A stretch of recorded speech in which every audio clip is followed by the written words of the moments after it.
All right. Happy Sunday to everyone. Hope you're having a great day today. How are you? Okay. I'm very excited. Yesterday, we had a very successful demo class on Google Classroom Basics. And today, we have someone very special. It's nighttime in his place right now. It's around 9:45 p.m. And I'm truly thankful because he said yes to this interview, and also thankful to Alpha for introducing our guest today. And our guest today is a school administrator. Okay, he's an educator. Okay, he is also a Harvard lecturer, and he's also a what do you call this? Someone in the field of medicine. Well, I'd let him tell us more about himself, no, in a bit. But okay, let me just say good morning to everyone, to Odessa, okay, Anna, Rig, thank you. We're going to have a very wonderful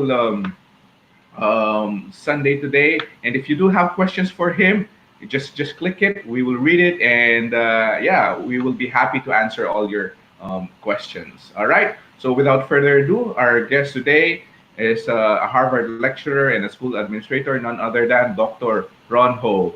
Yes, good morning, Dr. Ho. How are you? Everyone's Hi, watching. All right. how are you, Jeff? It's my great honor and my great pleasure to be here.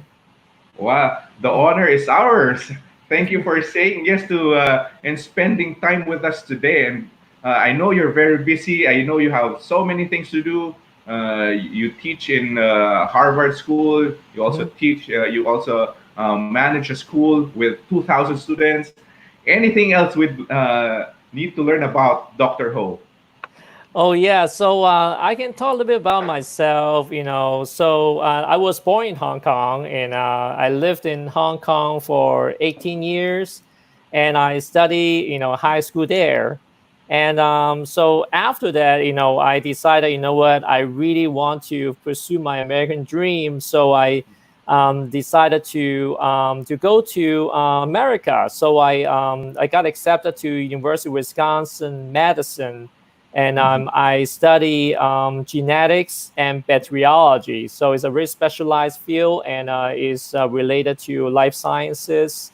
And then so it's more specific. Like at that time, I study the process of repairing DNA and how the implications of that process is related to cancer development. So yeah, so and then my journey is a bit long. I mean, and then I went to Columbia University Oh, to continue my is in New York City, and to continue my education, and also to do cancer research there for about 7 years before I decided, what, I want to make more contribution in the cancer treatment.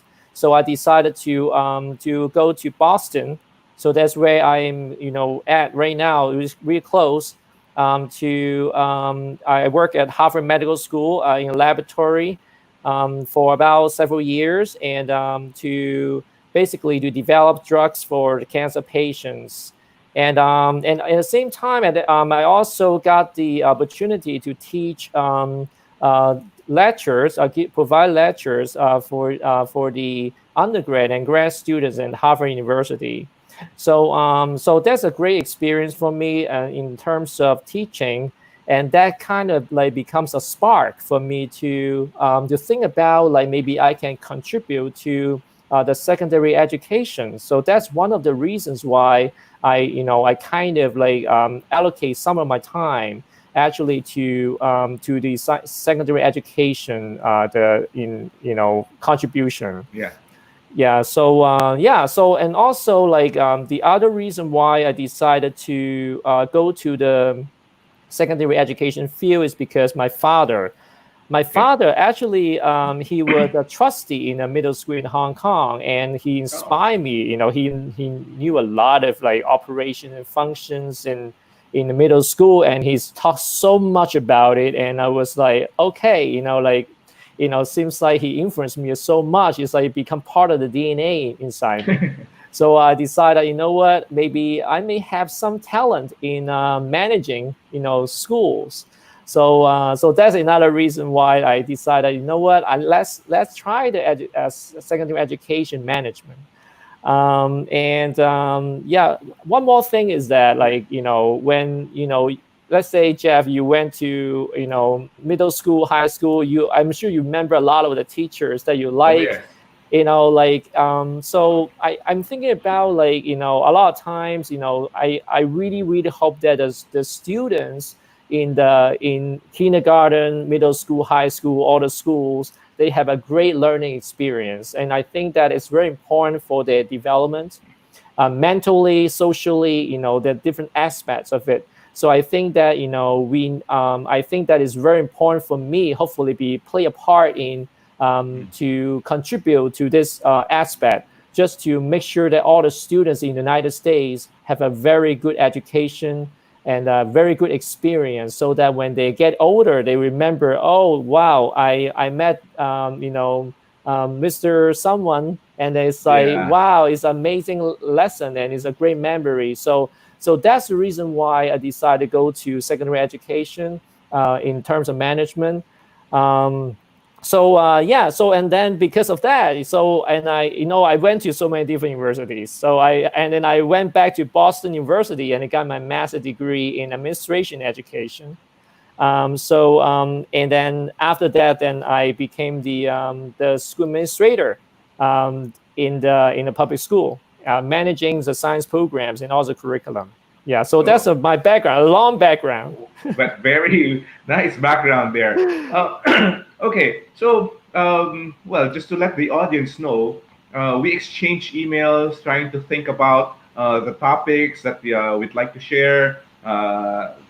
Topics on leadership came out, and other things, technology. But of all of us on technology that is being talked about right now, the transition, why did you focus on relationship? And that is our topic today, right? I mean, the Yes. power of relationship in education. Why relationship? And what can we learn from those? What can the viewers, the teachers watching us right now, can learn from the power of relationship and education? Yeah, because like I've been mistreated for a while, and I realized one thing is that, relationship is basically is the key, for success, in the classroom. So let me go back to, my career, like being a scientist, right? So when Yes. I work in a lab, it's a big team in Harvard, right? They are like, maybe 10, 20 scientists, they are working in a team. And if you do not have a great relationship, with the teammates, it's very hard to do research, because I cannot do the research by myself. Is a teamwork. So the Mm-hmm. relationship is extremely important in order to optimize the productivity, and also, the effectiveness, of a project. So this can apply to, the classroom setting. So Yeah. let's go, maybe I will go back a little bit more about the laboratory Sure. situation. Just because of we have a great relationship with all the lab teammates, so we become very productive. We produce a lot of publications, and through collaboration discussions, and I think that can actually translate to, in a classroom setting. And so that's why I'm thinking about, when I look at this example, and I know that, teachers should have a Mm-hmm. better relationship with students, because when the students, gain the trust, Mm-hmm. gain the respect, Yeah. from a teacher, they will follow the instruction. They will follow them, and I think that is a very very important, Mm-hmm. fundamental, value or fundamental elements, for the success of a really good instruction in a classroom. Okay. I Yeah. Okay, so you talked about laboratory. So it works both ways, right? Relationship with teachers and relationship with peers. I Hmm. mean, your classmates. Yeah. Okay, so now about the topic that you want to share today. What are the 3 to 5 ideas that you want to share about the power of relationship in education? Yeah, so I can elaborate a bit more about the relationship too, because Hmm. a lot of times, it's not just about the teacher and student relationship. It's also about the student to student relationship too. You Yes. know, so in order to develop this, we have to make sure that the teachers have created a very positive learning environment for the students. So when Okay. students have a great relationship between each other, so they will be able to take risks. I think that is very important. So because a lot of times when the student go to a classroom, they are afraid, I don't want to ask the questions because they think that maybe it's a stupid question. There's no question stupid, but they think Yeah. that way. So however, if the student trusts the teacher, and if the student trust their peers, so Hmm. now they will take risks and they will start asking questions, and that will transform to be one of the best learning process for the whole classroom, because now everyone taking risks, everyone challenging ideas, and that become a very vigorous and very dynamic learning environment. So I think that that's why relationship is extremely important, not only between teacher and student, also student to student. And this is the fundamental element that to Hmm. transform the whole classroom to be extremely positive. So now the question will be, how can we develop a great relationship between the teacher and student, and also student to student, right? So, Yes. so I think the one important key point is positivity.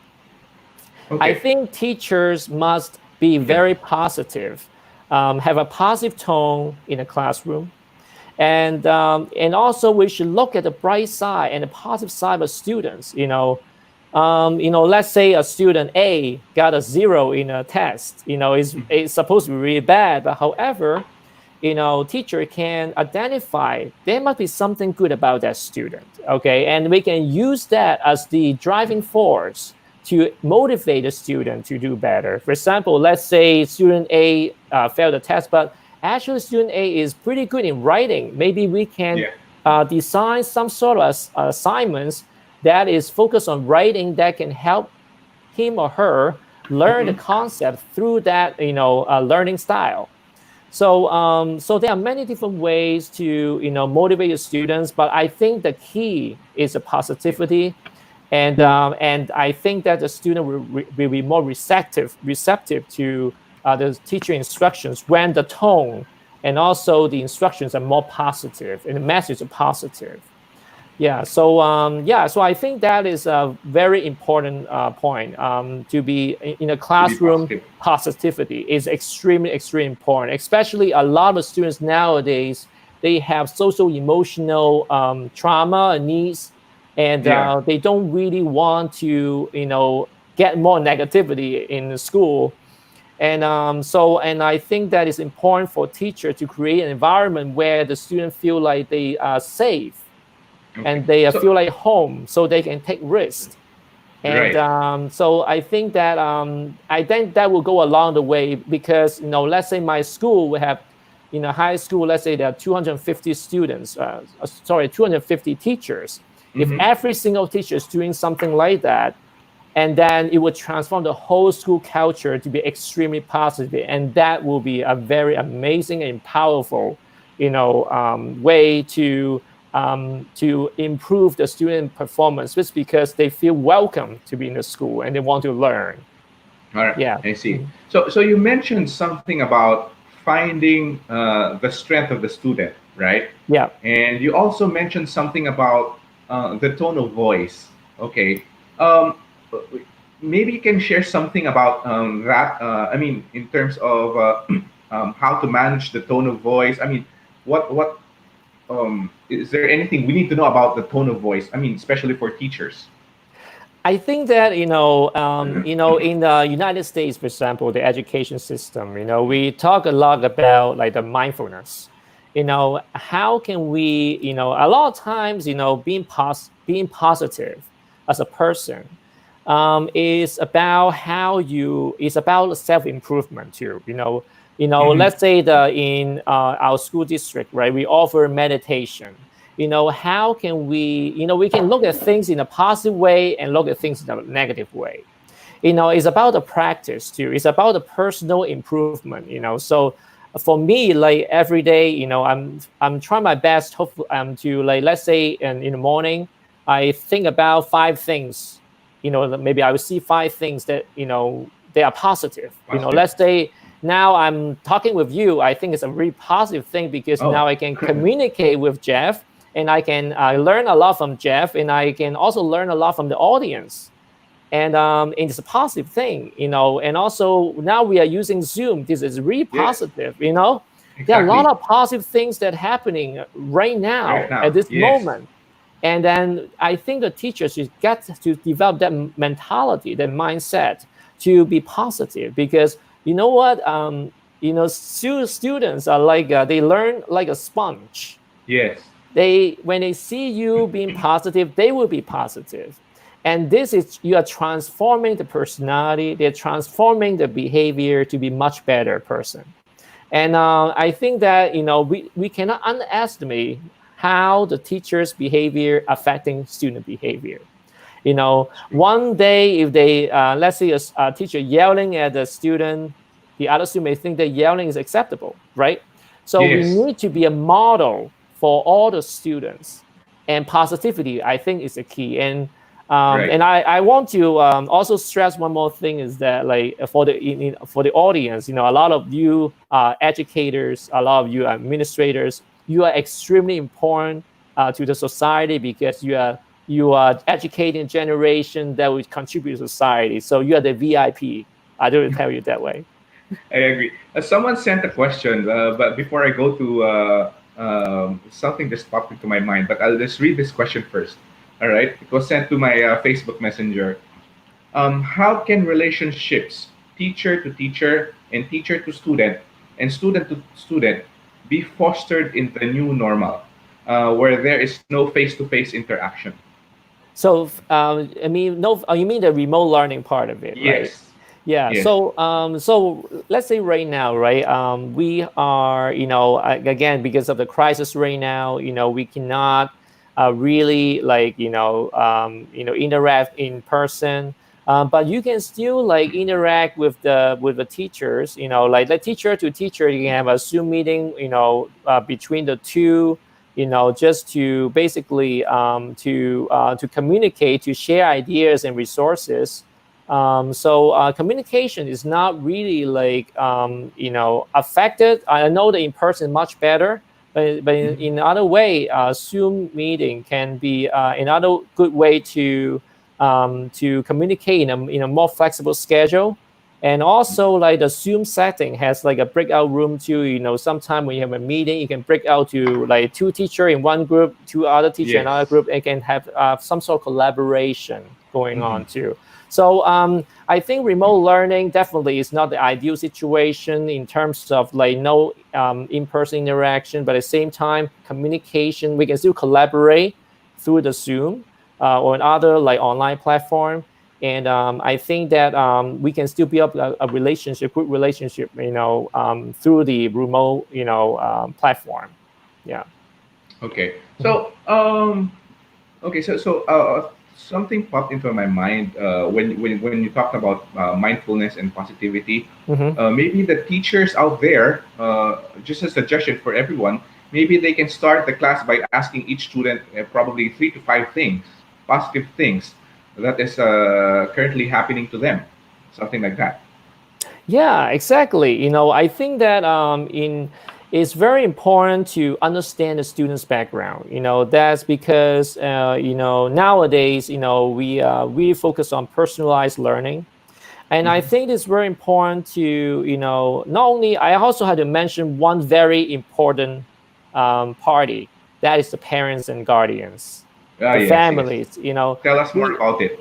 Yeah, so that one, and we need to form good relationship with them too, the families, guardians, parents, because, like, they know a lot more about the students than us a lot of time, because they stay at home. They so probably the parents, guardians know about their hobbies, the learning styles, like I think that we need to proactively communicate with the parents, guardians, try to get more information about students. So when we get that information, then we can design lessons that will be personalized for and to address the needs of all students.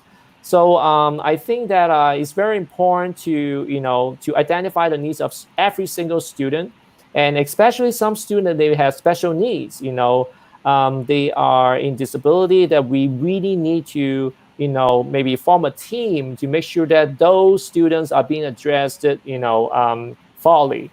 And in education, it's about equity. We have to serve every single student, and this is the most important thing, and that's our mission. As an educator and administrator. Yeah, so I think that we need to just to understand all the students as much as possible to develop plans, individual plans for their needs. So. Mhm. Ah, okay. So for classroom sizes with probably 40 to 45 students in the class, Yeah. I think in the US that's just almost the same amount, right? 40 Yeah, to it's 45. about 25, 30, around that Okay, that range. Yeah. 30. Here it's around average of 45, I think. And how do we now apply equity in such a big number of class? Yeah, so in this case, first of all, yeah, this is a very, because of I'm sure a lot of schools have the limited budget. That's Yes, the big issue. that's You a know, universal thing. Yes, exactly. So I think the key right now is to use data. I think that first of all, we need Okay. to make sure that we to administer some sort of benchmark test or some sort of test to basically to get to know the level of students. Are they in a higher level, lower levels, or whatever standards that they are struggling with, and then you then based on the data, you develop a lesson or seating plans, and so that they group in a different way so they can learn effectively. So I think that if a class of 45, I think the best way would be to divide up the students into different groups, and then you have to depends on the weaknesses and the strengths, and you have Mhm. to develop lessons based on those groups, and then that would be a much more effective way. It's called differentiating instruction. Differentiated instruction. I think that will be the strategy that should be implemented in this aspect in terms of the large class size. Yeah. That's very interesting. Okay, Mhm. so let me repeat that. So there has to be an assessment, number one, Yep. and then they will be dividing the class seating arrangement based on the assessment, right? Yep. All right. That Okay. could be more too. Like for example, the personality of students too. Some students, unfortunately, they may not work well in that group. Then now you have to also to adjust that too. Yeah, but I think the data part is extremely important to divide the students into groups that to maximize the learning outcome. Yeah, so Hmm. that's differential instruction and scaffolding. Yeah. Oh, okay. Great. So to all those watching right now and listening to us, it's called differential learning. Is that what you call it? Differentiate instruction and scaffolding. Yeah. Scaffolding. All right. Mhm. So, okay, let's go back to relationships again. Yeah. So, the first one, you mentioned something about positivity. Mhm. That is very important for teachers to be the role models of positivity in the classroom. Yeah. Okay. Aside from positivity, what else can you say about the power of relationship in education? Yeah, so I'll also like let's go to another side of it. So I'm an administrator too, right? So Yes. for me, I need to be positive too. You know why? Because the teacher's morale is extremely important. Okay. For me, I'm always very positive to all the teachers that I manage. All the staff I manage, because I know that any negativity can affect their working performance, and then Mm-hmm. if the working performance is not good, now the student are suffering. Okay, so I have a really, really very high responsibility to make sure that I'm the model for the teachers and teacher model for the students. So I think that I have a really also important role to to be a model for the teachers. Yeah, Yeah. so that's positivity, and I think it starts from the top. So Yeah. I yeah. agree. So and also we'll also talk about the relationship between the colleagues too. Okay, I think Yes. it's also very important because if the colleagues are not working together, it's Mm-hmm. affecting students also because let's say in the school that I am in right now that I'm managing, I always promote the collaboration, and Okay. you have a good collaboration, you must have a good relationship. Mm-hmm. If not, then it's like, I don't want to share resources to you because I don't like you, like that situation. So we need to as an educator, I think we need to get rid of the ego and jealousy. Sometimes it get in the way. That's human nature. Yeah. Okay, so we need Genetics. to could be maybe inherited, I don't know. Yeah. Yeah, so we need to make sure that we are we have this attitude of being like sharing. Sharing is a very important Oh part yeah. among the colleagues. We need to help each other out. We are working as a team, and team is a very important part because expect right now nowadays is about like there's so many things going on. A big project, you cannot work by yourself. Working as a team is a very important part. So we need to make sure that first of all, the relationships are great among the colleagues, and then and this has to be fostered though. And is also from the administrator part of it, and also we have to make sure that we assign the teachers in a way that let's say teacher A and teacher B, they have a better chemistry, they can work together. There's some sort of Yeah. arrangement. So there's a lot of like little details we have to arrange, but this administrator job. Mm-hmm. And for me, my mission is to make sure to optimize the positive culture in the school, so that all the teachers are collaborating in a really positive way, and they share resources, and that will transform again the success to the students. And also the teacher, when they're collaborating together, some student may see it. It's like, wow, the students see that the teacher collaborating together and they're having fun. I should collaborating with my peers too, right? So in Right. this case, it transformed to the classroom. Now the students will interacting with the peers, they collaborate with the peers, and that will be going to my next point will be how to develop a higher order thinking skills. Yeah, so that will be Okay. next topic. Next. All right. So right now, in your case, with what's happening right now, I mean, how do you maintain positivity as a school administrator, and how do you maintain positivity as a lecturer or as a teacher? I mean, in your experience, how do you do it now? I What are think your How do you collaborate with your colleagues? Yeah, so I think that, as an administrator, I think the key is about transparencies. A lot of times, and being an administrator, that my philosophy as a leader is that, Yeah. as a good leader should be able to make the people around you to be better. Okay. That is called a good leader, and that's what I do. And I want to make sure that all the teachers that I'm managing, I would like to foster them to be a leader, so that they can be, to be, you can say, self autonomy at the same self governing group at the end. So let's say that at the beginning we have a group of teachers. They are not sure what their roles would be. Let's say in the Mhm. meetings, then I will develop the leadership within that group. So now they become a self-governing group. So that way is a really good, like, I would say, the culture for them to solve problem themselves. And if they really have some problem that cannot be solved, then I can all be involved. So I think that as a good leader, we need to develop self-governing group. Yeah. So that's one thing that I would do. Yeah.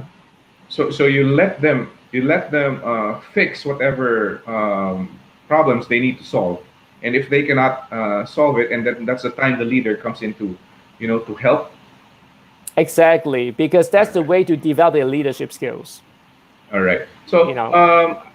we have a question here. Let me just Yeah. read it from Anasan. Yeah. How to determine the weight of learning of student during the new normal education, because there is no face to face, especially in elementary level. So I think it's also talking about the remote learning part, right? Yes. See, tell us more about what is remote learning. Is this like learning through Zoom? Can you define remote learning? Yeah, so remote learning right now is we have in United States, especially in my district, there are two major platforms to do remote learning. One is Mm-hmm. the Zoom, that's very popular, the Zoom meeting. The other Yeah. is a Microsoft Teams. The Microsoft Teams is another platform that where students can actually upload their assignments on the platform, and also they can chat with the teachers. There's like a chat room, they can chat with them, and also when the students and the teachers can make announcement through the Microsoft Teams, and then Oh. and they know let's say the assignment A is due like next Monday. So Mm-hmm. so we are using this Microsoft Teams as a platform to do the remote learning at this point. And I understand that that is not ideal, because again, so remote learning, especially in science, like how can you do labs, right? I mean, Yeah. when you go to lab, you need to go to the laboratory to Right. take hold the test So tubes, right? yeah. How can we do that? So this is a struggle that that we are dealing with, and so that's why like I have developed I contact the Harvard. There's a called a lab exchange. It's a program curriculum that student can do virtual lab. So this is something that we are working with Harvard, and so they are generous like to provide us that platform to for the students to work on the lab. So yeah, so but online learning is not like remote learning is not again, it's not ideal, but at the same time that we need to think about the positive part of it, meaning that the student will be more proficient in using technology, and at the same time, they can, let's say, what, I think a lot of the students may not know how to use Word document, how to like do save file, Yeah. Excel, and become PDF, or like things Yeah. like that. What I'm a very positive person. I know that students may be really proficient in technology this year. So Yeah. Okay. That's great. So that is the positive side of the technology. yes. Um, but for teachers and school administrators, how can we make the best out of remote learning? So to make the most about the remote learning is that so we have to make sure that there are a lot of things that we have to address. First of all, it's about the accountability. How do we know the students are they are really attending the meeting? I Yeah. mean the Zoom meeting, because like they are at home, right? We cannot like go to their home and say, hey, you got to do the work. I think that part has to be about the relationship. Now back to relationship with the families, No. right? The families and parents, guardians must be collaborating with the administrators to make this work. So that's why building a great relationship with parents, guardians will make a big difference in the attendance of the students. So that's the thing that we have to stress on. So we are actively communicating with families to make sure that they understand our expectations, and we want to make sure that they doing the work, because again, at the end of the day, they still get a grade, right? At the end, Right. and that would may affect their college admission, the GPA.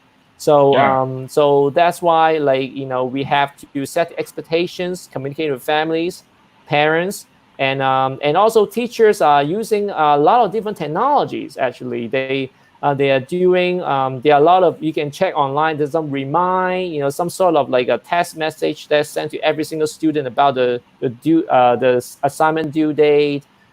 They have a teach point, sorry, the talking point, but I don't know, your country may have students that may speak other languages that need translation. So the teacher are using many different technology English. tools to get to the students to for engagement. Yeah. Mhm. Okay. So we talk about positivity. Okay, that was the first point. The second point is about you know leadership. Okay, Mhm. self leadership, working with peers, working with teacher to students, students to teachers, and then colleagues, and then to your superiors. Any other points on relationship building in this in the new normal education? So I think that for me, I think the key right now is the student teacher relationships. That's the key right now, Okay. because this is something that is I when I observe a lot of classrooms, that sometimes it just the I think that I understand, like, a lot of time the student may misbehave, Yeah. but I have one philosophy in life, is that, like, everyone wants to be loved, everyone Okay. wants to be cared about, everyone wants to be respected. And I think that the teachers can keep showing that they care about the students. Hmm. Eventually they get it, and they will follow you. And I think that that is something that I've conveyed to all the teachers too. Is at the end, education is very sometimes it's so much about human relations and human behavior.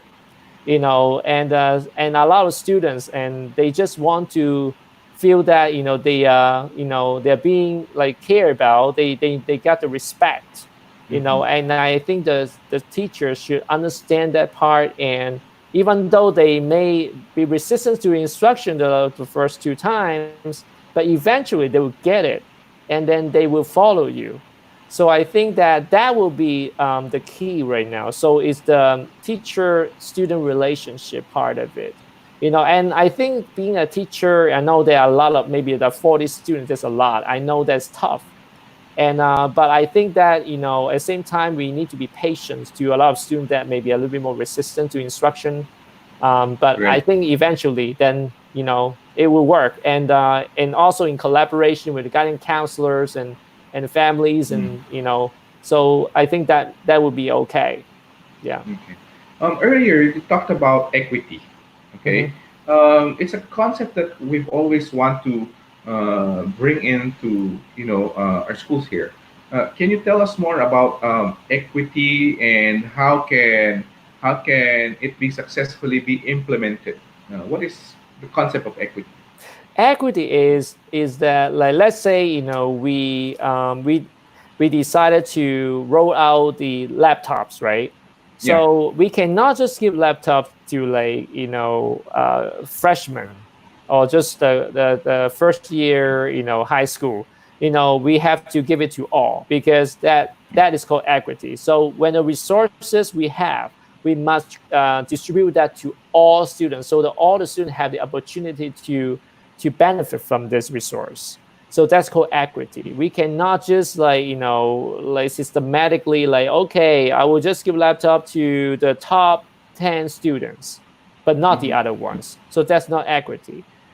So equity is extremely important, because again, it will affect the relationship Yeah. among the students, because, like, why I get a laptop, you don't get a laptop. Now the jealousy is coming in. Now is a toxic environment, right? Yeah. So we must have this is actually a very important theme, in not only in our school district, in many other districts, about equity of in education. So even though, let's say, we decided to offer, let's say, awards to certain students, we have to make sure we consider every single students, right? Yes. Or scholarship too. So that they feel like everyone is treated the same, equality, right? Okay. So I think that that is also a message that the student will learn, is that like that's how important to be, about the value equity, and is another learning lesson for the students. Yeah. So what's the difference between equity and equality? So it's a very, you can say it's a bit overlapping. So equity is more about like, so you can say the resources, like things like that. But equality will be about like something could be related to the gender and the races. But yeah, so this one, I need to dig deeper into that, Yeah. but it's a bit overlapping a little bit more. Yes. Yeah. So yeah.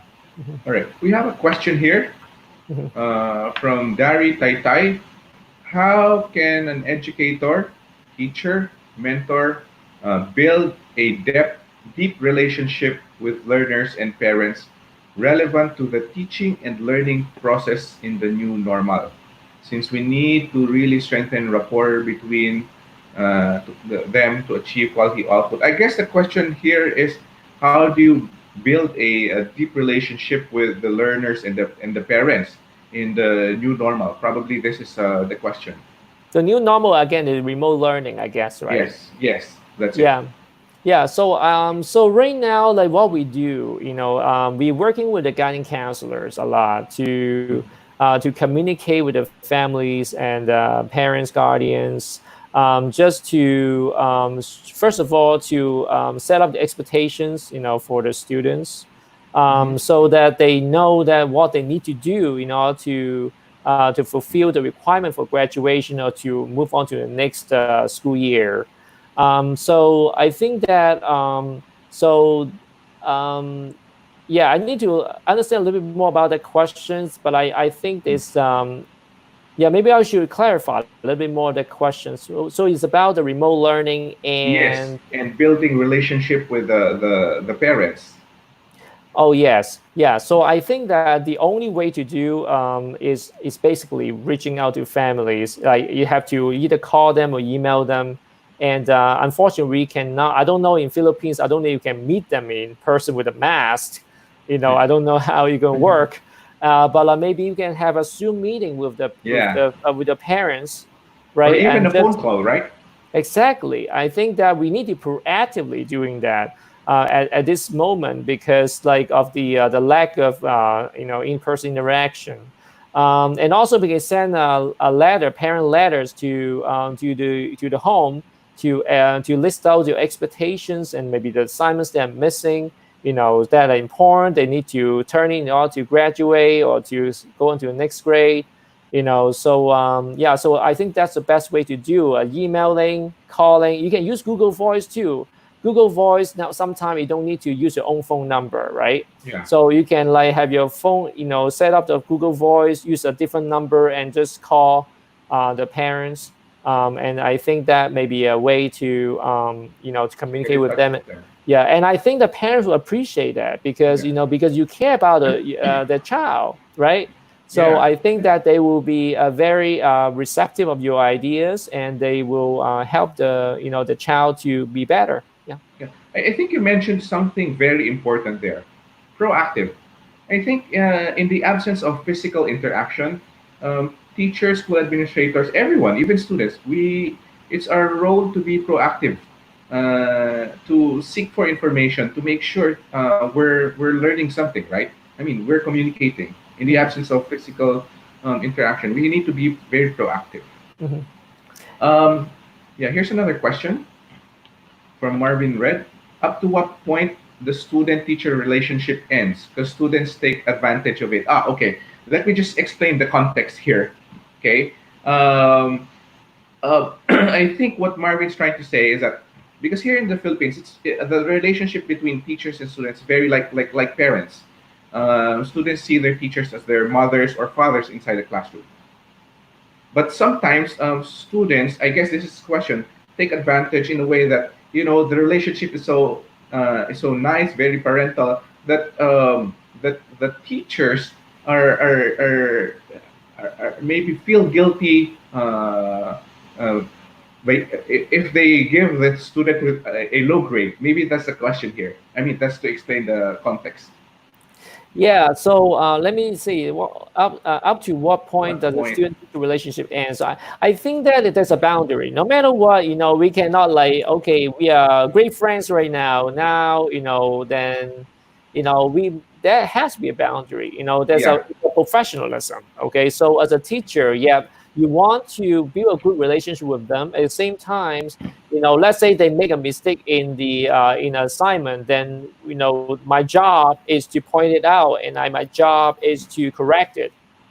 So it's not like you would say, you make a mistake because I'm your friend, so I don't care about it. It's not like yeah, that. So that's an expectation and boundary. So yeah, that's true that we must build a good relation between the teacher and student, but you must also build a boundary. That's right, extremely important. So because we have to do our job as being a teacher, and you also inform the student that your job is to complete the work, and that's your job. But at the same time, that we can work collaboratively in a positive way, and then we can just achieve our goals. Then your right, goal will be get an A, and my goal is to make sure that you learn as much as possible. So I think that you can talk to the student like that if it's really happening that way, just to tell the student that no matter what, you're a student, I'm a teacher, I right. respect you, we have a mutual respect. At the same time, we must do our job and fulfill our duty. Yeah, Yeah. okay. That is where I learned my lesson in professionalism. I mean, in school, because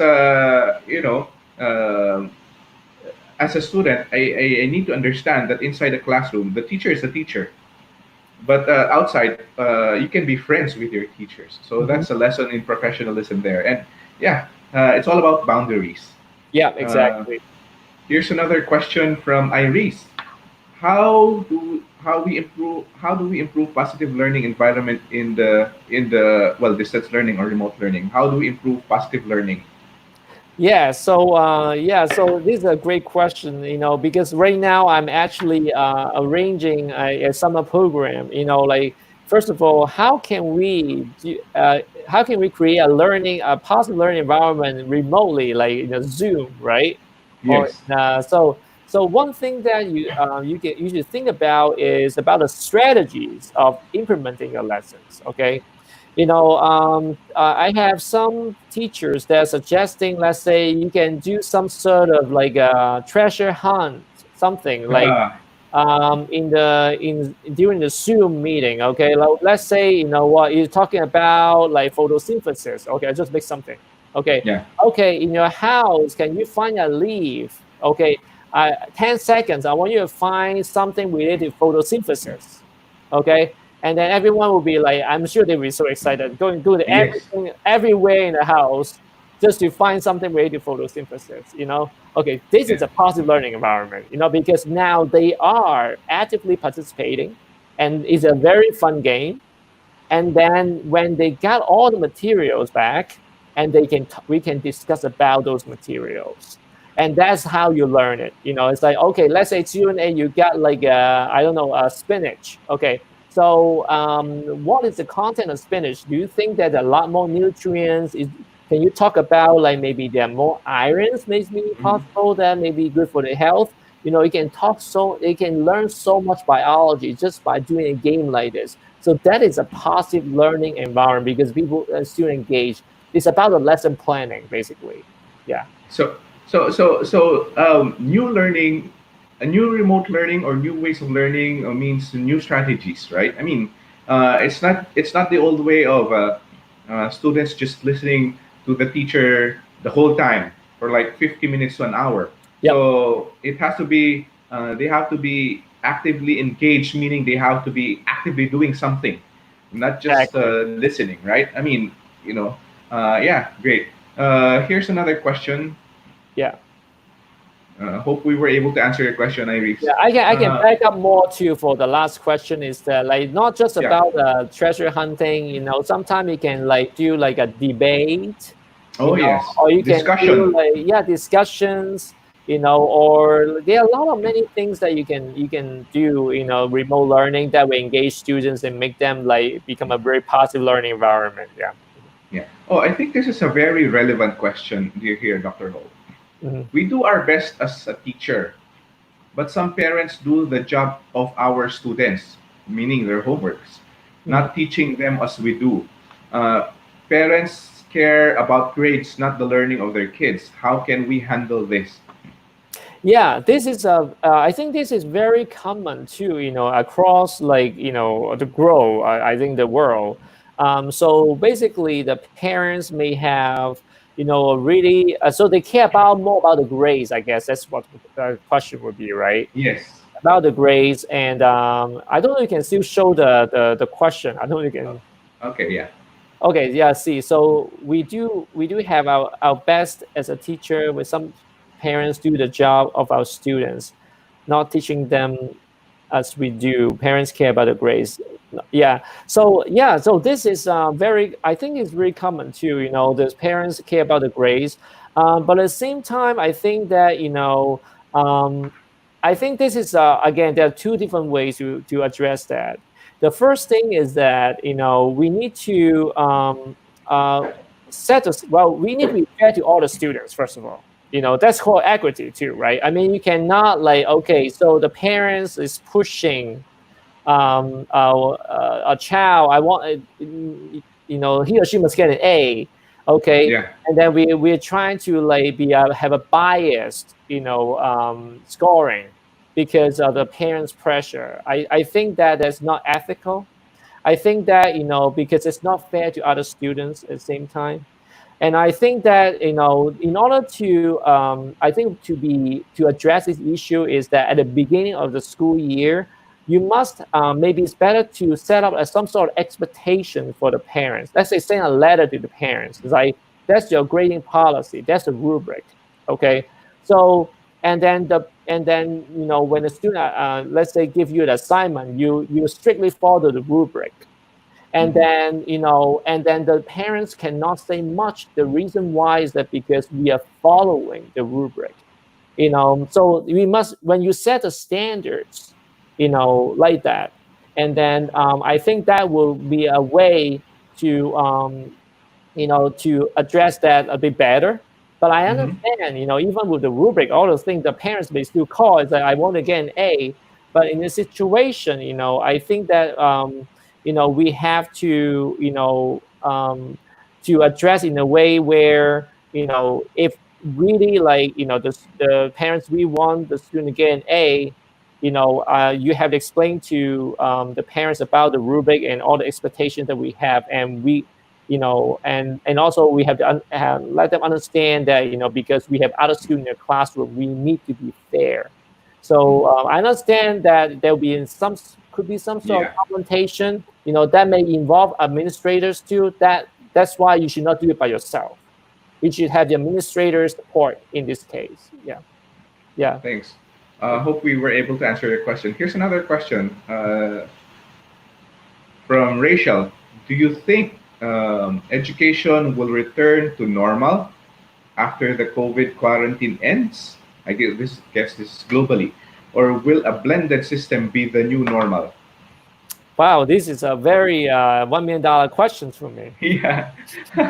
It's for the fortune tellers, I guess.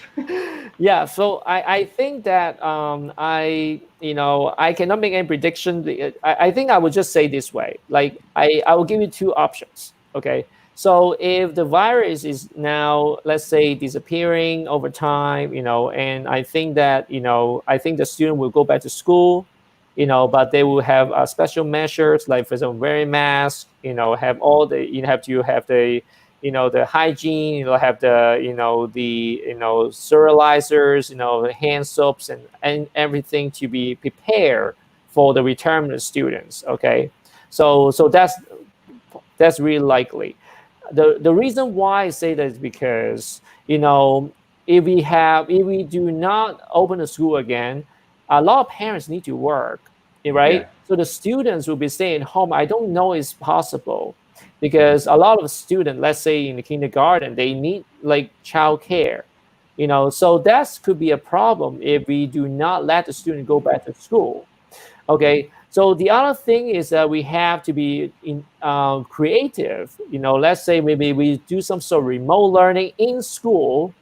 Maybe we have one classroom, like we just a teacher changing. We do not change the students in the classroom, let them stay in the same way, and then they can do some sort of remote learning in school, so that to minimize the infection opportunities. Then I think that even the United States, the Department of Education is really try to find a way to address that, because first of all, there are a lot of issues coming up. The budget, Right. expensive to buy medical masks. They have all the other costs, and also the classroom size has to be no more than 12, right, based on the DESI, the state right now has some sort of guidance. So it's a little bit hard to implement. So I think we are still wait and see situation right now. But at the same time, I think about like if the student not going back to school, how would it affect the parents, Mm-hmm. when they have to Yeah. go back to Definitely. work. So Right. yeah, so there's no answer, not really answer, but I'll just give you some options or Yeah. scenarios that could happen, that concerns and maybe problems or advantages for that. Yeah. All right. Okay. Thank you. Here's a question from New York. All Mhm. right. Okay. Can you give a strategy or a suggestion on how teachers can involve parents of high school students in remote learning as a way to build relationship with them? Oh, so basically to have the parent join the remote learning, right? I think that's what be the how teacher can involve parents of high school students in remote learning as a way to build relationship with them. Yeah, so I think that of I think that it's possible. I because based on the teachers that I manage, actually I do have parents actually working with the students in the same time in Zoom. I think that maybe the parents are so curious about what's happening in Zoom, and also they are very worried about the learning process, of their children. So I think that we can invite parents to be part of the remote learning. I think it's fine. And I think it's just that we have to make sure that there's one policy is that we cannot record. I think also in the state maybe we cannot record any Zoom meeting because of the privacy issues, and also the parents should not record any remote learning, the videos too. So that's something to keep in mind. I think that could be some sort of privacy issues, but I think that if the parents want to be involved, I think it's fine, and we just have to be respecting the privacy issues. Yeah, so no recording on both sides. I think that's a law in Massachusetts that you need a consensus from both sides in order to be have a recording. Yeah. Mhm. All right. Okay, we are down to last couple of questions here. Yeah. Uh, here's from Lani. How would you comment in homeschooling at the time of pandemic? Do you think it will have positive effects to learners? I think that homeschooling, a lot of parents actually they like homeschooling in the United States. But again, I will just point out some pros and cons. Okay, when you do homeschooling, a lot of times actually you may be ahead of time. Sometimes because of one-on-one, a lot of times that you can actually I have met several of the parents that their children actually are so way ahead of the curve. It's like, wow, you are learning algebra 2, calculus, like way ahead. That's a good part of it. But the bad part of homeschooling is the social interaction, because and I actually wrote it down right here. It's a holistic approach of education. You need to be physical. You need your child to be healthy, You need the child to consider the emotional part of it. Are they happy, right? Are they happy when they are learning? Intelligent. So make sure that they are really learning how to think critically. Higher or thinking skills. Moral to develop to be a good citizen. Social about the communication piece. Can they get along with the peers, right? And the spiritual doesn't have to be religion. It's about the self-belief. So but when you talk about the homeschooling, I'm worried about is about lacking of the social piece, because you are not interacting much with other peers, right? Your child. So that communication is a really important part of the child development, social interaction. So that could be a problem unless you can, like, I don't know, somehow homeschooling you can bring some of your friends or just to do some social interaction, but it's a bit different too, I think, in a bigger group setting, right? So there's a good and bad about that. So homeschooling is a good way in terms of like academically, I think, and all success stories. But I'm worried about is about your child may not be able to learn how to deal with a group of Other, peers, yeah. the social piece, so Yes. yeah. Mhm. All right. Dr. Ron, time moves so fast. We've Right. learned a lot from you today. It's already been an hour. And if please type down anything you want to say to Dr. Ho. All right. We have a lot of messages here like thank you, Kay Husay, and for Dr. Ron today. Thank you, Dr. Ron, as well. Um, as well as this one. Learned so much from Dr. Ho. Thank you very much. Uh, and a lot of good mornings here. All right, a lot of people watching from different places in the Philippines. Okay. So, Dr. Ho, any last words before we end the program?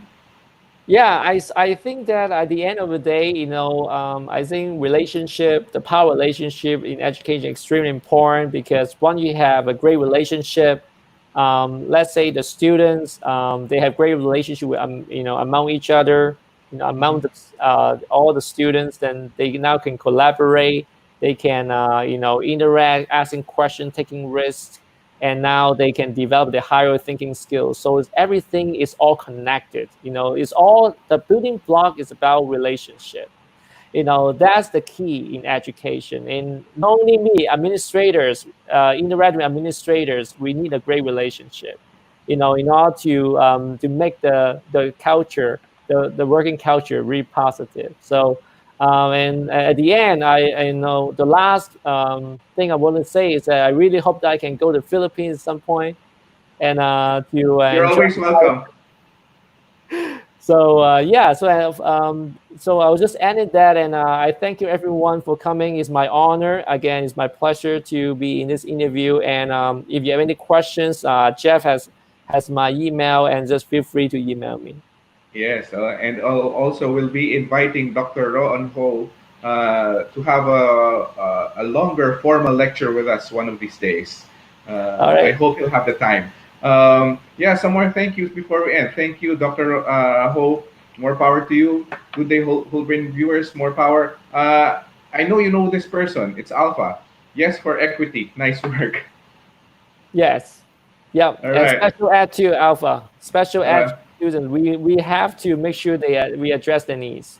Yes, all right. So we'll bring them back again, Dr. Ronho and Alpha, one of these days. All right, everyone. Thank you all for watching, Dr. Ronho. It's an honor to have you on our program. The A lot same. of people appreciate you coming over, spending time, sharing your thoughts and wisdom on the power of relationship in education. So remember the words of Dr. Ho. Stay positive always. All right. Remember equity, all right, and leadership. So he has a lot of keywords on leadership today, and I hope you were able to catch those keywords. All right, thank you very much for watching, Dr. Ho. Thank you. I'll be sending you an email after this one. Thank you so Thank you. much. All right, Okay. thank you. Bye Bye bye. bye. All right, so that was Dr. Ho. Thank you for watching with us. Thank you for joining the conversation. So before we end, I'd like to put some of you here. Yem, the world gets better with an educator, mentor like you, Dr. Ron. More webinars in the future. Yes, Spring will be bringing in more thought leaders in our program. Uh, Thanks kay Husay and Dr. Ho. Thanks, Teacher Tet, all the way there in New York. Uh, Thanks, Alpha, for watching all the way there in Boston. Okay? More power to Dr. Ho. Thanks for sharing your ideas. Yes, thank you everyone for watching. Um, Keisha, thanks for watching. Brilliant talk from Dr. Ho. Well explained and informative. Thanks for sharing your ideas to us. We are now well enlightened. Yes, to everyone. Uh, all right. Yes, Jello Sheila. Thank you very much for watching. Hope you were able to get some tips. No. Uh, Thank you, kay Husay Dr. Ho, for sharing your expertise, wisdom, experience, more webinars. Yes, definitely. We will be bringing in more experts, of course. Thank you. Uh, Thank you for initiating this program. Of course, okay, this is the time to collaborate. This is the time to work with each other. All right. So with that, all right. Thank you for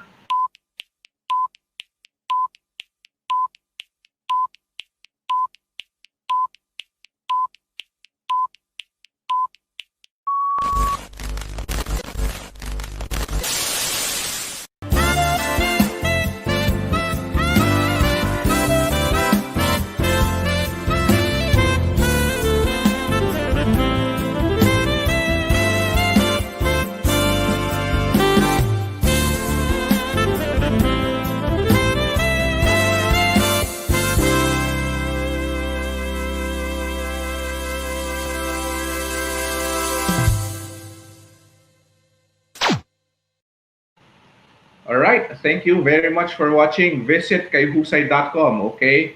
Bye.